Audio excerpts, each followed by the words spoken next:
Channel 24 এর স্বাস্থ্য বিষয়ক নতুন সংযোজন হেলথ ফর লাইফ অনুষ্ঠানে powered by Team Pharmaceuticals Limited এবং সাথে আছি আমি ডাক্তার অর্থি চক্রীভ। প্রতি বছর সারা বিশ্বে প্রায় 1.5 লাখ ব্যক্তি লিভারের নানা জটিলতায় আক্রান্ত হয়ে মৃত্যুবরণ করছেন। তবে আপনি কি করে বুঝবেন আপনার লিভারে কোনো জটিলতা হয়েছে কিনা, কি করেই বা নিজেকে সুরক্ষিত রাখবেন? আজ কথা বলবো এই গুরুত্বপূর্ণ বিষয়গুলো নিয়ে এবং এ বিষয়ে বিস্তারিত আলোচনায় আজ স্টুডিওতে আমাদের সাথে উপস্থিত আছেন অত্যন্ত স্বনামধন্য দক্ষ এবং অভিজ্ঞ একজন বিশেষজ্ঞ চিকিৎসক। উপস্থিত আছেন অধ্যাপক ডাক্তার মামুন আল মাহতাব স্বপ্নিল, ডিভিশন প্রধান interventional hepatology division, Bangabandhu Sheikh Mujib medical বিশ্ববিদ্যালয়। স্যার স্বাগত আমাদের আজকের আয়োজনে। ধন্যবাদ। স্যার সারা বিশ্বে অসংখ্য ব্যক্তি প্রতিনিয়ত লিভারের নানা জটিলতায় আক্রান্ত হচ্ছেন, তো আমাদের দেশে এই আক্রান্তের ঝুঁকি প্রতিনিয়ত বাড়ছে। শুরুতেই জানবো কি কি ধরনের জটিলতায় আক্রান্তের শঙ্কা রয়েছে?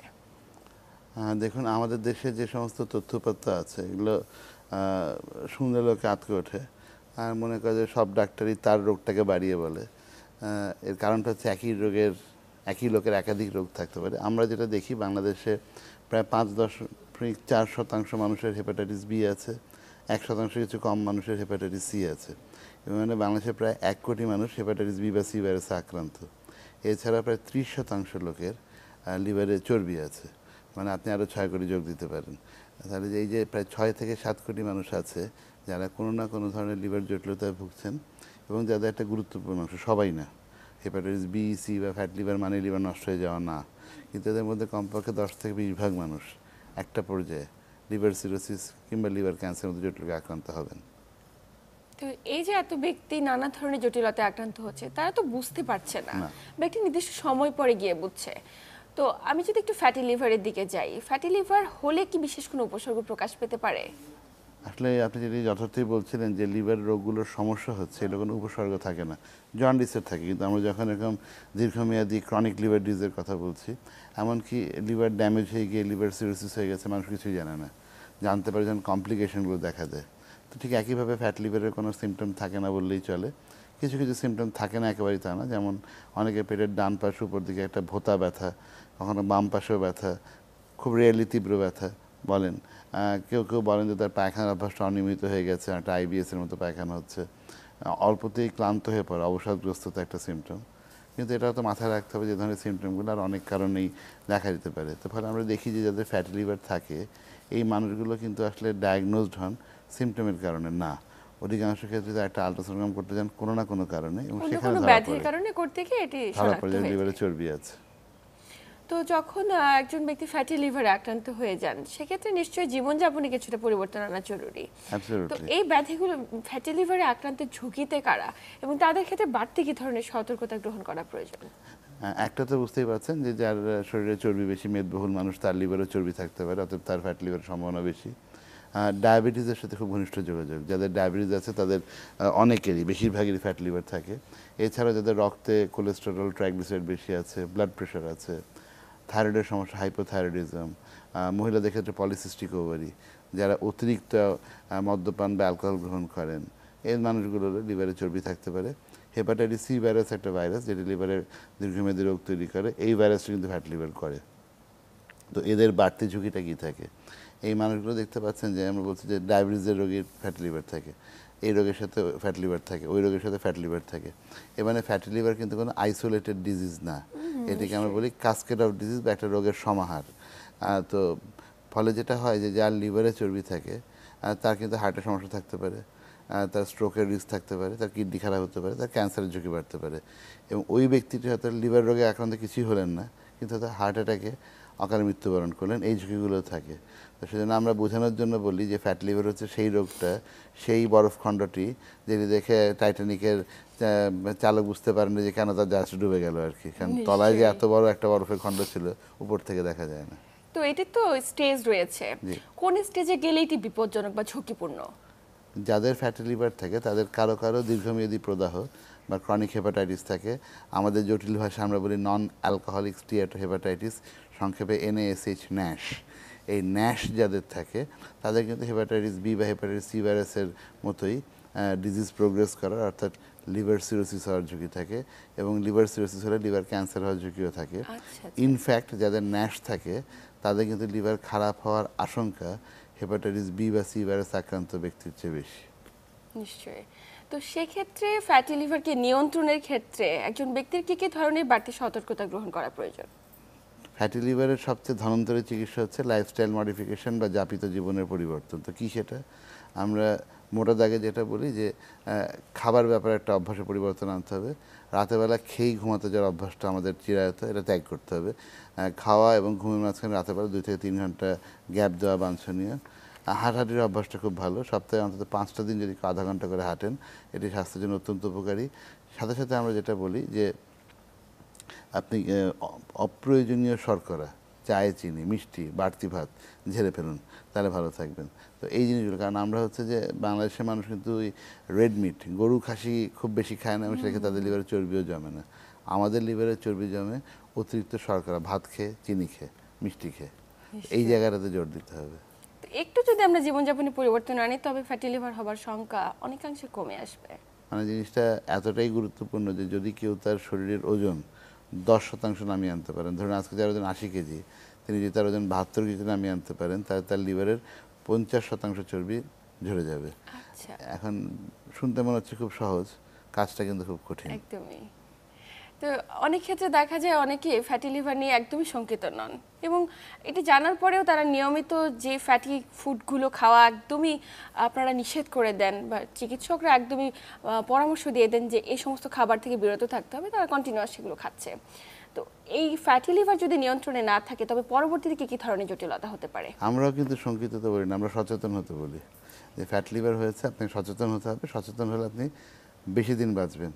এটা একটা ডায়াবেটিস রোগীর মতো, যার ফ্যাটি লিভার আছে তাকে যদি ইভ্যালুয়েট করা হয়, দেখা যাবে তার হয় ডায়াবেটিস আছে, না হয় রক্ত চর্বি বেশি, না হার্টের টুকটাক সমস্যা।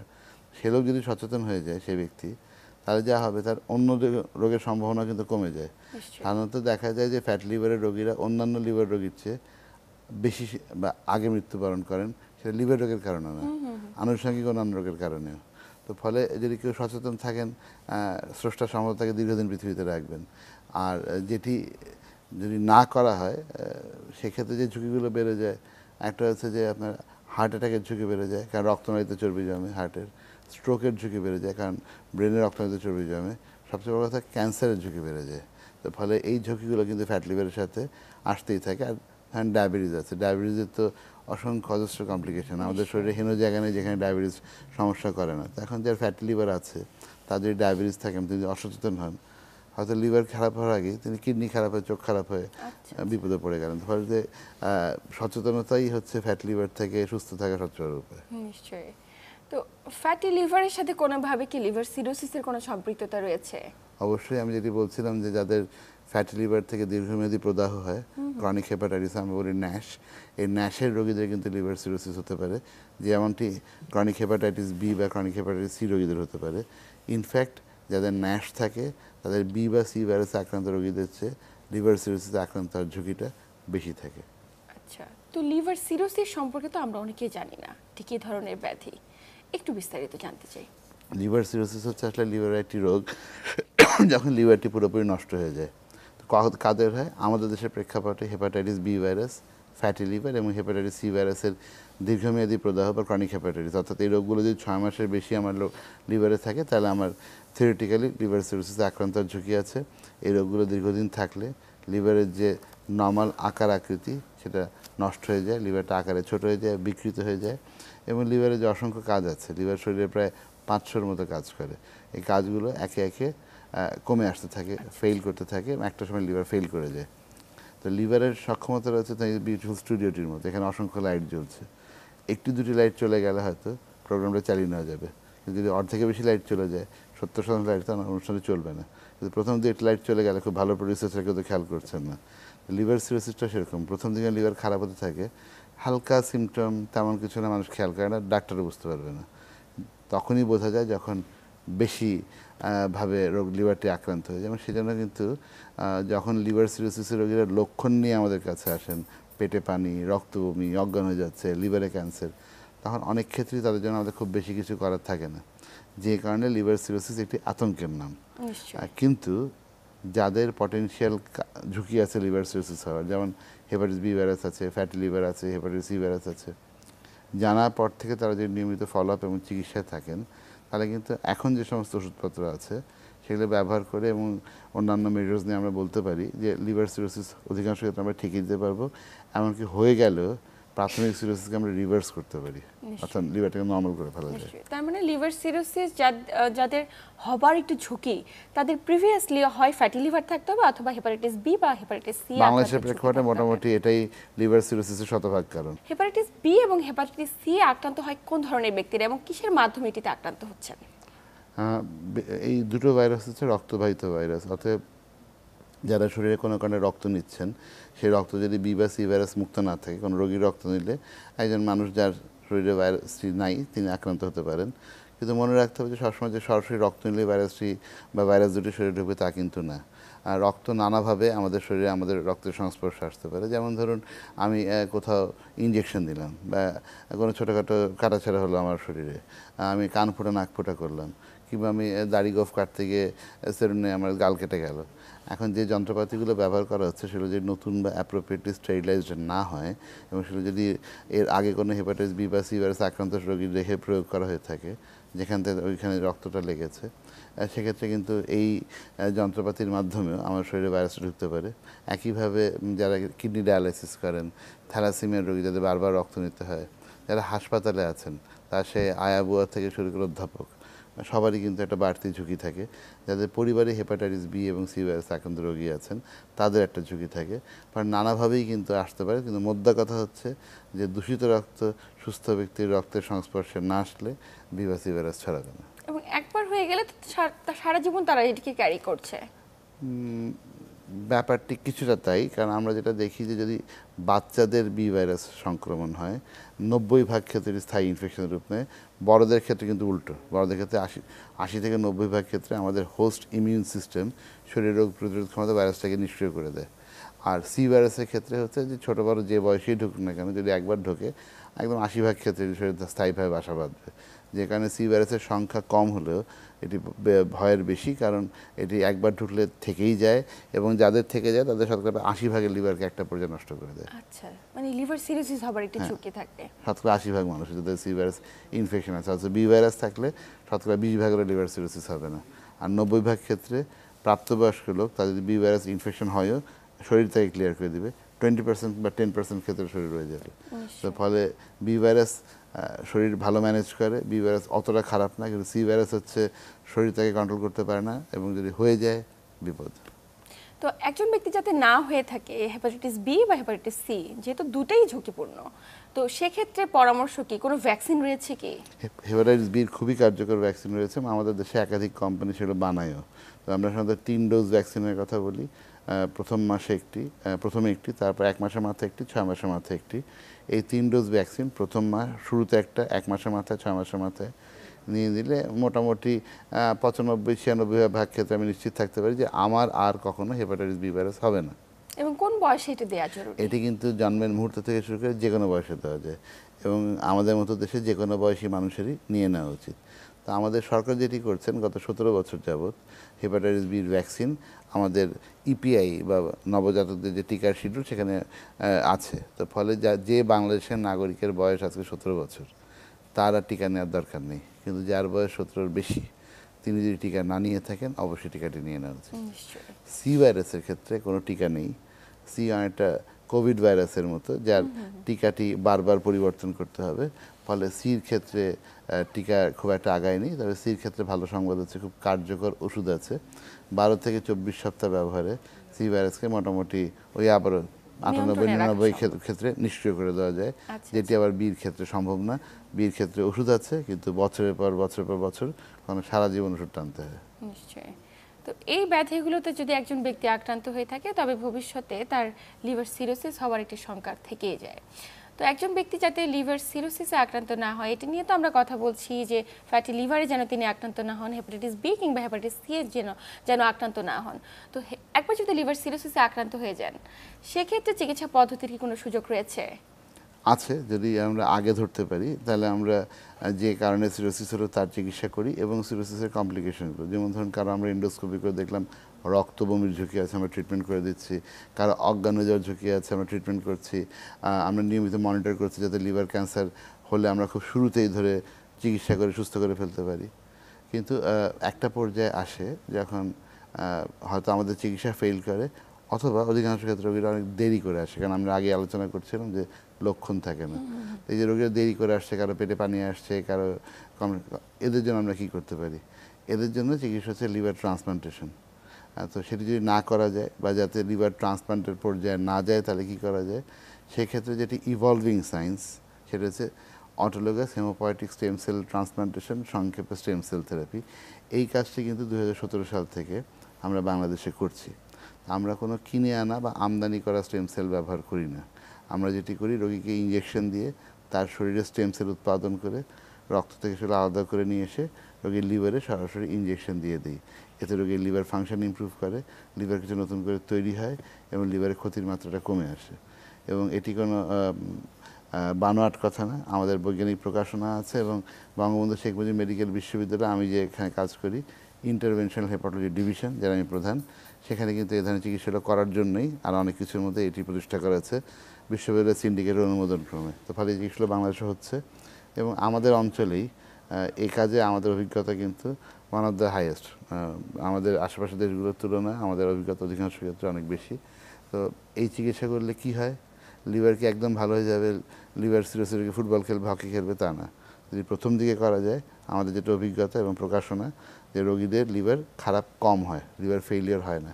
আর যাদের লিভার ফেল করে গেছে তখন কি হয়? লিভার ফাংশন কিছুটা ইমপ্রুভ করে, ক্ষতির মাত্রাটা কমে আসে, রোগী আরেকটু ভালো থাকেন। মানে কিছুটা বেটারমেন্টের জন্য যদি লিভার ফেইলিয়ারের পরে করা হয়, কিছুটা বেটারমেন্ট, ফেইলিয়ার আগে করা গেলে হোপফুলি ফেল করবে না। নিশ্চয়ই। তো এই যে স্টেম সেল থেরাপির কথা আমরা বলছি, আমাদের বাংলাদেশে তো অসংখ্য ব্যক্তি লিভার সিরোসিসে আক্রান্ত, কিন্তু কতজন আসলে এই চিকিৎসা আওতাভুক্ত বা কতজন করতে পারছে, এই সুযোগ পাচ্ছে? খুবই কম। আমরা এ পর্যন্ত প্রায় 600-র মতো মানুষকে করেছি, আর আমরা প্রতি বছর প্রায় 22,000 মানুষকে হারাচ্ছি যারা লিভার সিরোসিসে মৃত্যুবরণ করছেন। তো ফলে এটা কিছুই না, কিন্তু আমরা চেষ্টা করছি যে এটা শুধুমাত্র প্রাইভেট সেক্টর না রেখে সরকারি সেক্টর নিয়ে আসার। বঙ্গবন্ধু শুরু হয়েছে, শুধু বঙ্গবন্ধু সীমাবদ্ধ না রেখে সারা দেশে ছড়িয়ে দেওয়ার। আপনি জেনে খুশি হবেন যে খুব সীমিত পরিসরে হলো ঢাকার বাইরে, সিলেটে, কুমিল্লায় কিন্তু স্টেম সেল থেরাপি করা হয়েছে লিভারের চিকিৎসা। বাহ, এটা আমাদের জন্য খুবই গর্বের এবং সফলতার। তো এই যে লিভার সিরোসিসে আক্রান্ত হচ্ছে, নানা ধরনের জটিলতার সম্মুখীন হচ্ছে, তো সেক্ষেত্রে আমরা তো চিকিৎসা পদ্ধতির দুটো অপশনের কথা জানলাম। একটি তো স্টেম সেল থেরাপি নিয়ে আলোচনা করে ফেললাম, তো আরেকটি হচ্ছে লিভার ট্রান্সপ্লান্টেশন। লিভার ট্রান্সপ্লান্টেশনে আমরা বাংলাদেশ কতটুকু এগিয়ে রয়েছে এবং কত পরিমাণ ব্যক্তি এখন পর্যন্ত বাংলাদেশে লিভার ট্রান্সপ্লান্টেশন করা হয়েছে? আমাদের একদম সঠিক তথ্যপত্র নেই, কিন্তু আমরা যেটা ধারণা করি যে বাংলাদেশে প্রতি বছর 200 থেকে 250 মানুষ কমপক্ষে বিভিন্ন দেশে, মূলত ভারতে এবং কেউ কেউ অন্যান্য দেশে গিয়ে লিভার ট্রান্সপ্লান্টেশন করে আসছেন। তাহলে বাংলাদেশে কয়টা ট্রান্সপ্লান্ট হয়েছে? বাংলাদেশে গত 11 বছরে গোটা 10 ট্রান্সপ্লান্ট হয়েছে। তো আমরা কেন পিছিয়ে আছি? আমরা পিছিয়ে আছি, আমাদের এখানে অনেকগুলো হাসপাতালে এখন সরকারি বেসরকারি ফেসিলিটিসগুলো মোটামুটি দাঁড়িয়ে গেছে। সমস্যা হচ্ছে যে আমাদের এখানে ট্রেন ম্যান পাওয়ার নাই। এখন ট্রেন ম্যান পাওয়ার নাই কেন? আমি লিভার বিশেষজ্ঞ, উনি লিভার সার্জন, কারণ এটি হচ্ছে একটি টিম ওয়ার্ক। এখানে কিন্তু খালি সার্জন আর বিশেষজ্ঞ থাকলে হবে না, এখানে অ্যানেস্থেসিস্ট থেকে শুরু করে ল্যাব টেকনিশিয়ান, সোনোলজিস্ট, একটা বিরাট গ্রুপ লাগে, প্রায় 40-50 গ্রুপ লাগে এবং সবাইকে এ ব্যাপারে ডেডিকেটেড অ্যান্ড ট্রেন্ড হতে হয়। সেই জায়গাটিতে সেভাবে হয়তো আমাদের ধাতস্থ হতে, বুঝে উঠতে দেরি হয়েছিল। কিন্তু যেটা ইদানিংকালের সুখবর হচ্ছে যে এখন মাননীয় প্রধানমন্ত্রী কিন্তু নিজে তদারক করছেন। ফলে বঙ্গবন্ধু শেখ মুজিব মেডিকেল বিশ্ববিদ্যালয় সহ একাধিক হাসপাতালে এটি সম্ভাবনা দেখা দিচ্ছে। এবং আমি যে প্রোগ্রামের সাথে যুক্ত আছি, আপনারা জানেন যে বঙ্গবন্ধু মেমোরিয়াল ট্রাস্টের একটি হাসপাতাল আছে, এর নাম হচ্ছে Sheikh Fazilatunnesa Mujib memorial KPJ specialised hospital. সেখানে একটি দীর্ঘমেয়াদী পরিকল্পনা গ্রহণ করা হয়েছে যে আমরা ওই হঠাৎ করে বাইরে থেকে সার্জন নিয়ে ট্রান্সপ্লান্ট করে পেপারে বিজ্ঞাপন দিব তা না। আমরা যেটা করছি, একটি ভারতীয় হাসপাতালতে কোলাবোরেশন ডেভেলপ করা হয়েছে। 1 থেকে 1.5 বছর সময় নিয়ে 30-35 জন বিশেষজ্ঞ, নার্স থেকে বিশেষজ্ঞ সবাই ট্রেনড আপ হয়ে আসবেন। তারপর আমরা এখানে শুরু করবো এবং গ্র্যাজুয়েট টেক ওভার করবো। ফলে আমার কাছে মনে হয় যে এই প্রোগ্রামটা যদি সাকসেসফুল হয়, which I am very hopeful about, 2025 সাল নাগাদ হয়তো আমরা মাঝামাঝি বা শেষের দিকে বাংলাদেশে একটা সাস্টেইনেবল ট্রান্সপ্লান্ট প্রোগ্রাম পাবো, অর্থাৎ নিয়মিত ভিত্তিতে ট্রান্সপ্লান্ট হবে, নট দ্যাট কালে ভদ্রে হলো। নিশ্চয়ই আমরা সেই দিনের অপেক্ষায়, এবং আমরা চাই বাংলাদেশে একদম নিয়মিত প্রতিটি মানুষের, যারা লিভার সিরোসিসে আক্রান্ত, প্রতিটি মানুষের লিভার ট্রান্সপ্লান্টেশন করা হোক এবং সফলতার সাথে আমরা এই কাজগুলো করতে পারি আপনার মাধ্যমে। স্যার, আমরা আলোচনার একদম শেষ প্রান্তে, আপনাকে আন্তরিক ধন্যবাদ গুরুত্বপূর্ণ তথ্য এবং পরামর্শের মাধ্যমে দর্শকদের উপকৃত করবার জন্য। অনেক ধন্যবাদ। দর্শক, এই ছিল আমাদের আজকের আয়োজন। এতক্ষণ সাথে থেকে আমাদের আয়োজন দেখার জন্য সবাইকে আন্তরিক ধন্যবাদ। দেখা হবে আগামী সপ্তাহে ঠিক একই সময়ে নতুন কোনো আলোচনায়। ততক্ষণ পর্যন্ত সবাই ভালো থাকুন, সুস্থ থাকুন এবং চ্যানেল 24 এর সাথেই থাকুন।